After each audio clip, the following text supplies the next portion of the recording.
Hello, hello, ladies and gentlemen. This is your girl Mitzi, and this is Mitzi. Let's think about it. Today, we are thinking about excelling in your truth.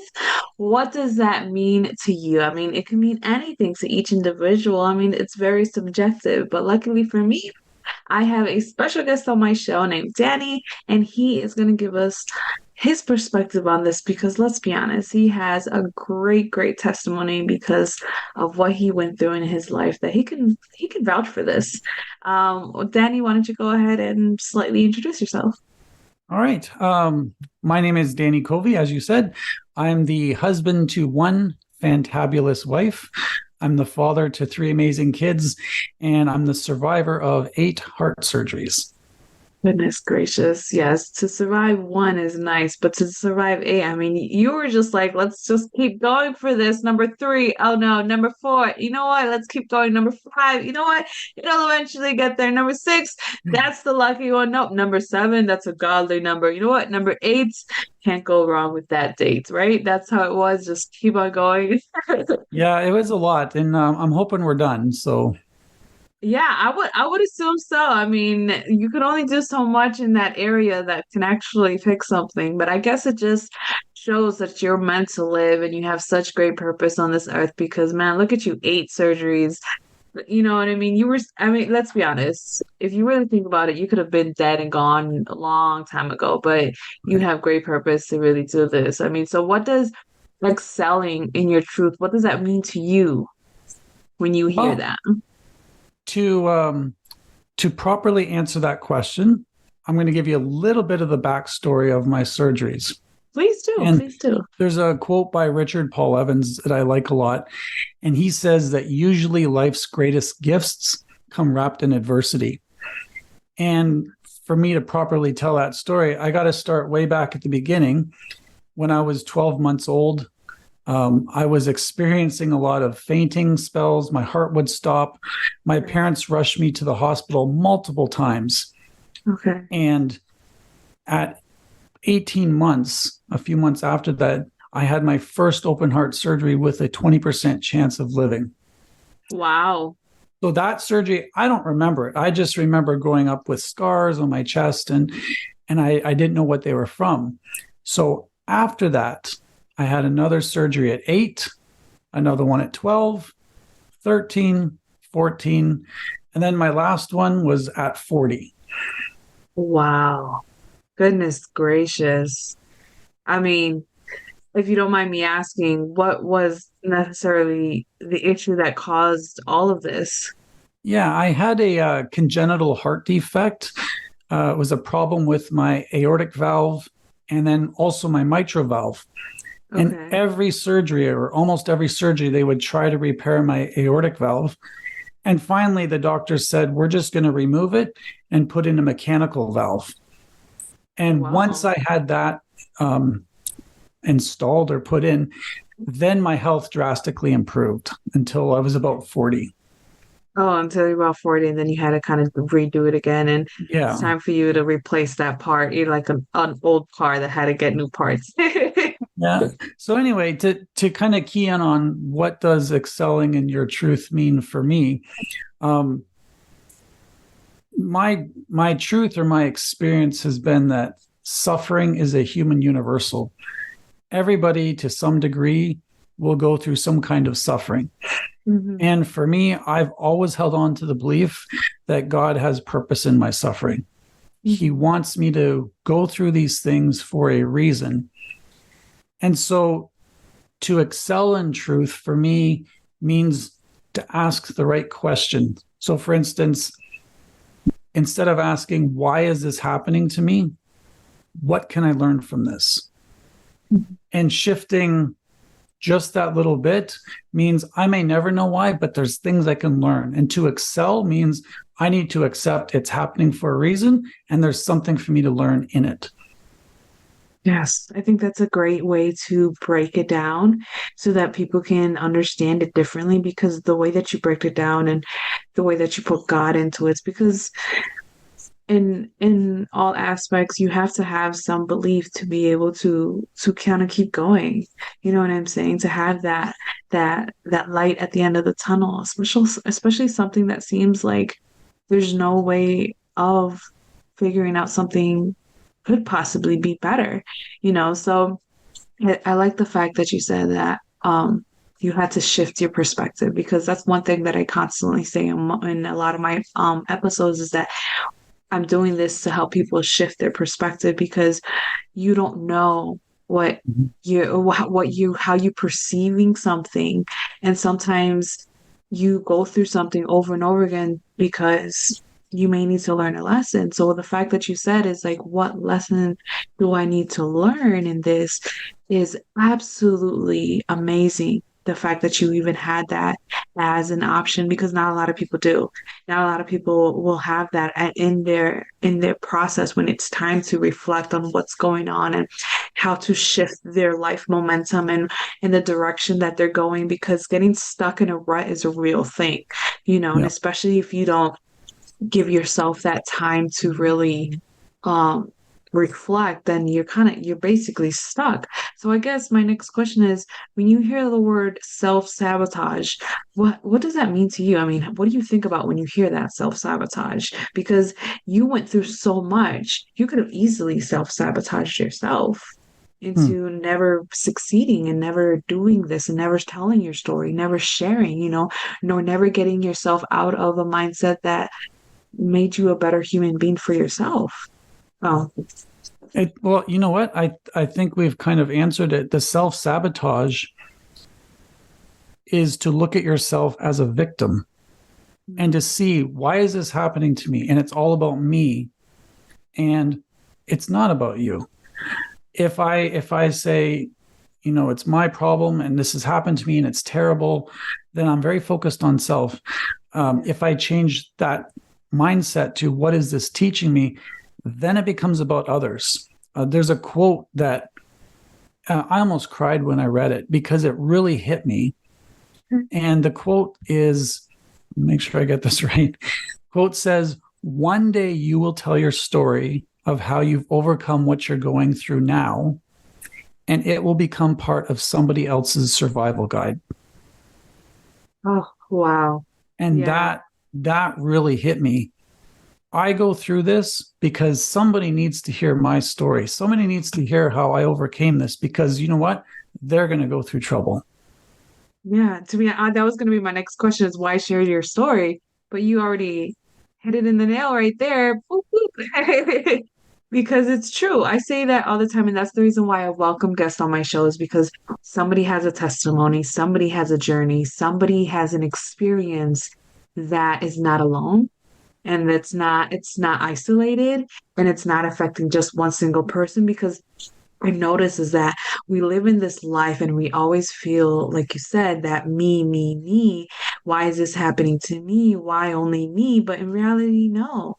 It's happening to so many people that it's ridiculous, to be honest. So many things can happen to so many people. The problem is that nobody talks about it. Yeah. Nobody thinks about it. Nobody exposes what we go through because just talking about one story is such a taboo that we feel so vulnerable and as if it's embarrassing to share, and it's not. It's Yeah. really not. I think your story of scar tissues is helping someone because there could be somebody 8 years old and already went through 8 surgeries. Yeah. We don't know. We really don't know. And that, like you said, could be their survival guide. Wow, that's an amazing, amazing statement. And I guess, um, do you think having the will to live really makes that shift? You know what I mean? Does that make sense? It does. I've said it this way: faith is stubborn. Like when you believe in Mm, something, it's going to look stubborn. And mm, because I believe there's purpose, even when the odds have been very much against me, I've always held out hope. God, I'm going to get through this. And that means I just stubbornly refuse to listen to doctors that say, oh, you'll never be able to do things. Well, watch. Or, well-intentioned people saying, you shouldn't do that. Think about your heart. yeah. And I say, I am thinking about my heart. That's exactly why I'm going to do this difficult thing. Yes. And I think it's beautiful because God knows our heart. You know what I mean? The realness of our heart, not just the mechanical part of how it works, but the realness of our hearts. And when God knows your heart and God touches your heart, it can really cause that ripple effect in your life where yes, you become stubborn because you hold on to faith because you've seen God's work in your life. And oh, it's so beautiful when you're able to look back and just see God working in your life and you're just like, wow, God, that was you. That was you because that was not me. I'm a big proponent of asking for forgiveness, not permission. Because I think you can be surrounded by a lot of well-intentioned people that they want to see you succeed, but they don't want to see you challenged because they're afraid. And I've looked at it, if I can dare to step across that fear and do something that scares me and grow, man, that's an example. That's what God wants us to do. It's an adventure.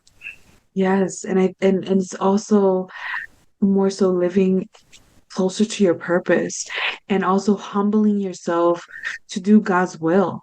You know what I mean? Because now we are able to submit ourselves to God and truly become His servants and truly become humble, where God can work through us and God can show up in so many different places in our lives.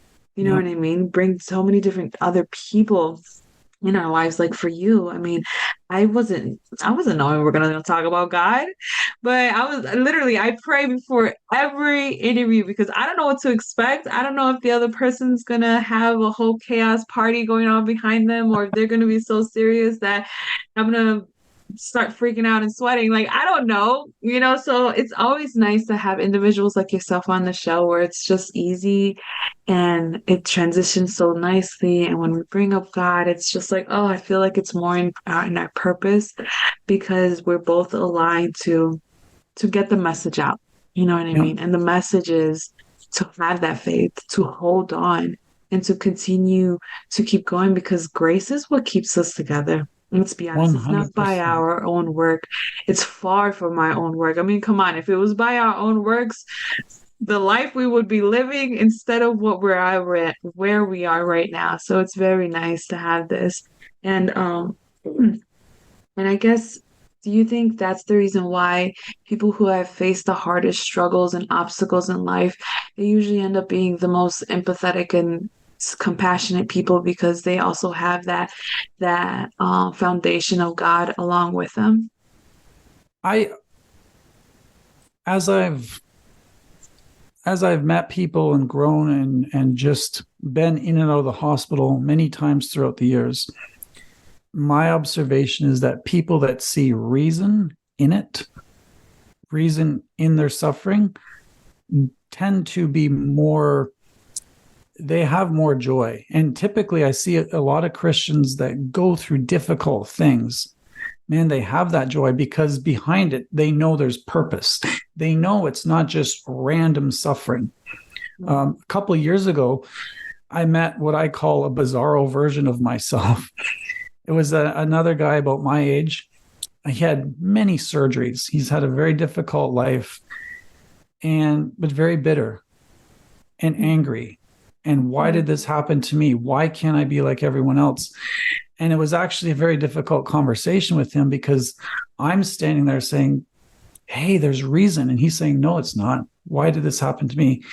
And it just it really brought home, it's your attitude. It's choosing to be gratitude, even when things are not good. You can find Yes. something to be grateful for because that completely shifts how you look at the world.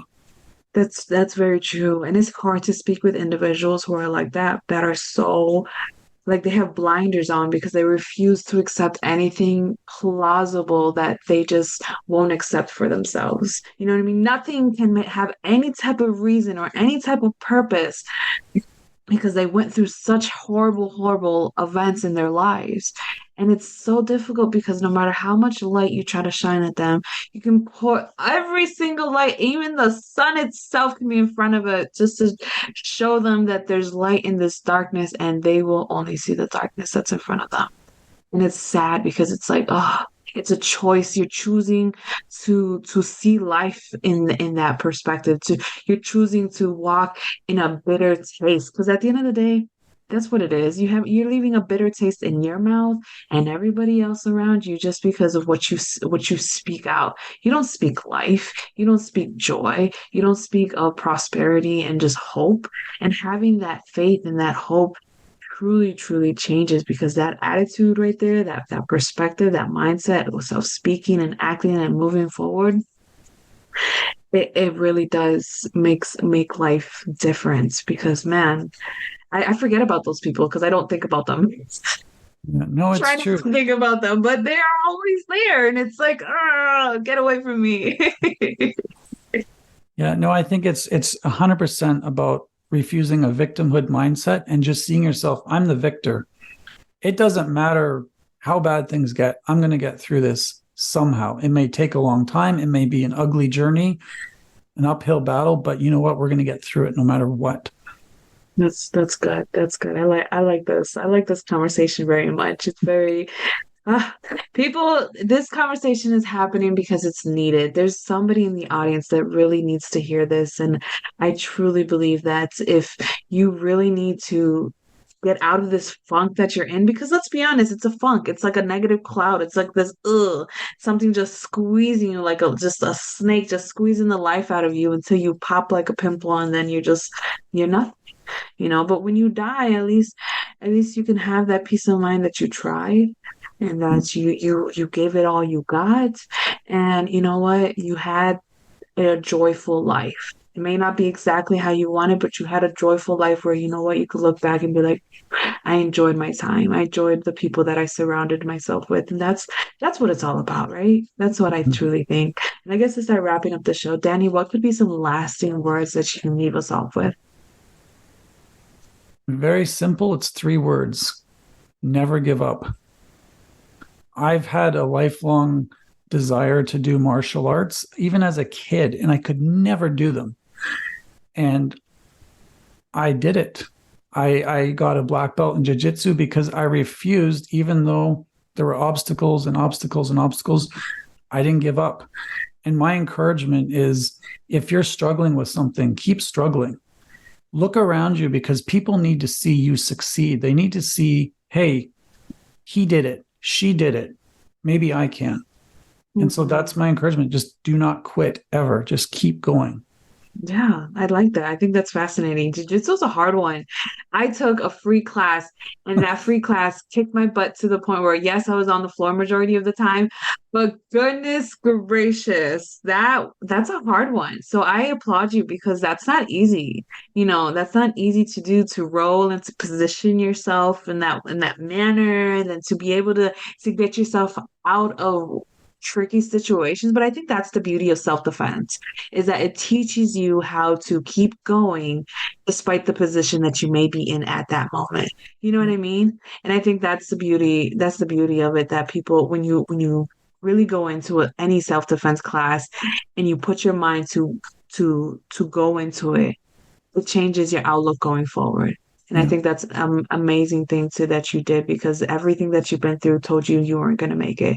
Everything that you've gone through said, you know what, not this time, not this time. But you were like, joke's on you because my God is better. Well, I think part of it too, it's a journey of personal agency for me to be Yeah. vulnerable, to be in the hospital, to be helpless for so long. Mm, And then this desire to say, you know what, I'm going to do this impossible task. And it's man, it's empowering. And it's a testimony to say, I didn't do it. Look what God did through me. And that's beautiful because you allow God to use you as a vessel to be something better. It, and it's all through Him. Glory to Him, because let's be honest, glory to Him. Well, there you go, ladies and gentlemen. That's our show. It has been such an amazing time with you, Danny. I knew it was gonna be a good one. I knew it.